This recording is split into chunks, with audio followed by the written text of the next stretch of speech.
નમસ્કાર મિત્રો, સ્વાગત છે તમારો આ યુટ્યુબ ચેનલમાં। આ વિડીયોમાં પ્રસૂતિ સહાય યોજના વિશે વાત કરીશું। યોજનાની સંપૂર્ણ જાણકારી માટે વિડીયોના અંત સુધી બન્યા રહેજો। પ્રસૂતિ સહાય યોજનાનો હેતુ ગુજરાત મકાન અને બાંધકામ શ્રમયોગી કલ્યાણ બોર્ડમાં નોંધાયેલ મહિલા બાંધકામ શ્રમિક અને બાંધકામ શ્રમિકની પત્નીને ગર્ભાવસ્થા દરમિયાન નાણાકીય સહાય મળી રહે તે હેતુથી ગુજરાત સરકાર દ્વારા આ યોજનાની શરૂઆત કરવામાં આવી છે। યોજનાનો લાભ મેળવવાની પાત્રતા: ગુજરાત મકાન અને અન્ય બાંધકામ શ્રમયોગી કલ્યાણ બોર્ડમાં નોંધાયેલ બાંધકામ શ્રમિકોને આ યોજનાનો લાભ મળવાપાત્ર રહેશે। નોંધાયેલ મહિલા બાંધકામ શ્રમિકને પ્રથમ 2 પ્રસૂતિ માટે આર્થિક સહાય આપવામાં આવે છે અને નોંધાયેલ બાંધકામ શ્રમિકની પત્નીને પ્રથમ 2 પ્રસૂતિ માટે પણ આર્થિક સહાય આપવામાં આવે છે। મળવાપાત્ર સહાયની રકમ: નોંધાયેલ મહિલા બાંધકામ શ્રમિકને ₹37,500ની સહાય આપવામાં આવે છે તથા નોંધાયેલ બાંધકામ શ્રમિકની પત્નીને પ્રથમ 2 પ્રસૂતિ માટે ₹6,000ની સહાય આપવામાં આવે છે।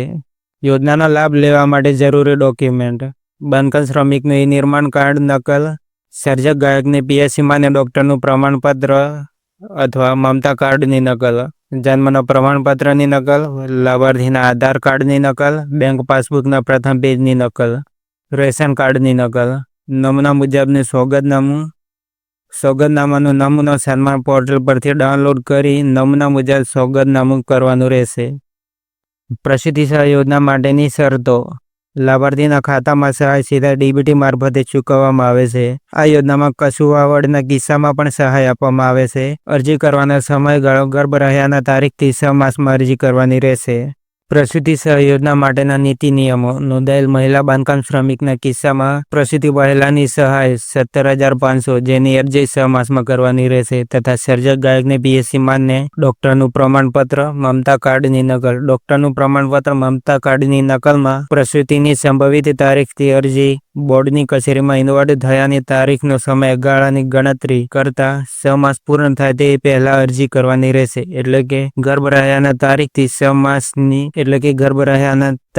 6 માસ પૂર્ણ થાય તે પહેલાં અરજી કરવાની રહેશે। પ્રસૂતિ બાદની અરજીમાં નોંધાયેલ મહિલા બાંધકામ શ્રમિકના કિસ્સામાં ₹20,000ની આર્થિક સહાય મળવાપાત્ર રહેશે, જે પ્રસૂતિ પછી 1 વર્ષ પૂર્ણ થાય તે પહેલાં અરજી કરવાની રહેશે। આમ નોંધાયેલ મહિલા બાંધકામ શ્રમિકને કુલ 37,500ની આર્થિક સહાય આપવામાં આવે છે। બાંધકામ શ્રમિકની પત્નીના કિસ્સામાં 6,000ની આર્થિક સહાય આપવામાં આવે છે, જે પ્રસૂતિ થયા પછી 1 વર્ષ પૂર્ણ થાય તે પહેલાં અરજી કરવાની રહેશે। 12 માસની સમય મર્યાદામાં અરજી કરવાની રહેશે।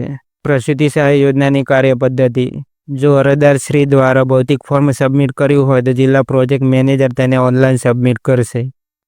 તે પછી જિલ્લા નિરીક્ષક શ્રી દ્વારા મંજૂર કરવામાં આવશે। પછી તે વડી કચેરીના રાજ્ય પ્રોજેક્ટ મેનેજરને સબમિટ કરવામાં આવશે। તે પછી વડી કચેરીના સરકારી શ્રમ અધિકારી અને ત્યારબાદ સભ્ય સચિવ શ્રી દ્વારા મંજૂર કરવામાં આવશે। અરજીની મંજૂરી પછી DBT મારફતે કામદારોને સહાય અરજીની મંજૂરી પછી DBT કામદારોના ખાતામાં જમા કરવામાં આવશે। સન્માન પોર્ટલ પરથી તમે ઓનલાઈન અરજી પણ કરી શકો છો। વિડીયોમાં કંઈ ન સમજાયું હોય તો કોમેન્ટ કરી તમે પૂછી શકો છો।